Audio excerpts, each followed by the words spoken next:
Tonight's Intermission Report is presented by the Illinois Office of Tourism. Illinois, are you up for amazing? Visit enjoyillinois.com. With a win tonight, the Wolves would open the next round at All-State Arena. Dates and times have yet to be determined. We welcome you back to our second intermission. Time to get Billy's breakdown of a thrilling game number 4 last night that forced this winner-take-all Game 5 this evening. And Billy, one thing we saw in Game 3 was the start of a little physical play in the postseason, and that certainly carried over to Game number 4. Well, you would expect with the number of games they played down the stretch and then heading into the playoffs that somebody would go squirrely at some time. And the first couple of games, really not a lot going on, and the atmosphere was not quite what we expected. The intensity level was a little lower maybe, but all of a sudden, after many weeks of playing against each other, after every whistle now, there's a bit of a scrum, there's some slapping, face washing, leather sandwiches, and some ugliness. But quite honestly, not a lot of calls after these little episodes have taken place, which I like. Let the guys get a little frustration out and let them play the game of hockey. And you're going to see that. It's a tough series. It's a tough game. It's a physical game, and I like it. Both teams were the fewest penalized teams in the AHL. Does that style of play, the grit after whistles, favor one team over the other? I don't think so. I just think it's the time. It's the playoffs. It's a different story. During the regular season, you want to stay out of the box. You want to have a potent power play, and the Wolves were able to have that on both sides. And I think this time of the year, it's time to stir the pot a little bit, and it's time to get under the skin of some individuals and not let them take you for granted, too. Let them come at you. You have to be strong around your net, strong around the opposing net, and the Wolves are showing that. Let's take a look at some of the goal scoring, and it was a quick goal against. Charlotte scoring in the opening 2 minutes last night. Yeah, it was kind of a scary situation, quite honestly. When this goes in, I'm thinking, wow, here we go. I can't believe this.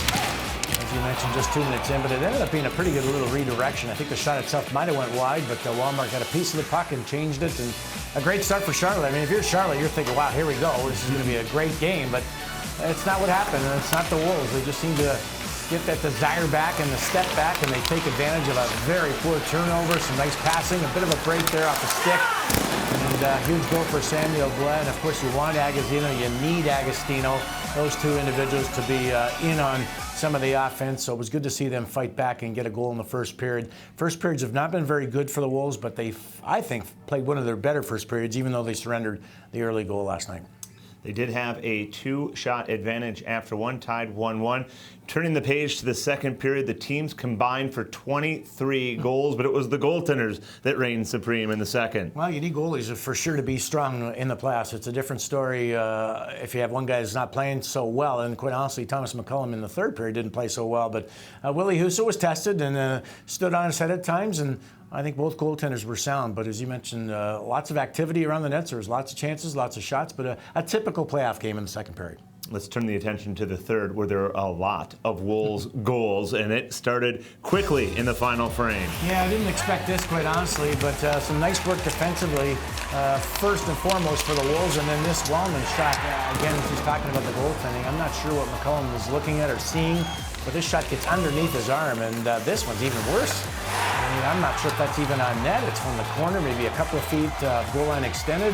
And Jordan Schmaltz just trying to release the puck to get it on net, and it's off the glove and in. And then Ty Ratty, who made a huge block and played really strong defensively in his own zone, I thought was strong on the boards, is rewarded with an empty netter, but he's not done yet. He gets a chance on the power play. Nobody had scored up to this point in the power play. A beautiful carom right to his wheelhouse. He has an empty net, and he fires it off McCullum and into the net for the only power play goal of the series. But nice to see Ty get on the board, and with all the injuries that the Wolves have, all the guys that put the puck in the net or set up plays, maybe on the shelf for quite some time, you need guys like Ty to step up, and he did last night. So the Wolves evened up the series 2-2, and we have this pivotal Game 5 taking place here at All-State Arena. We'll take a timeout. We'll come back with more of our second intermission.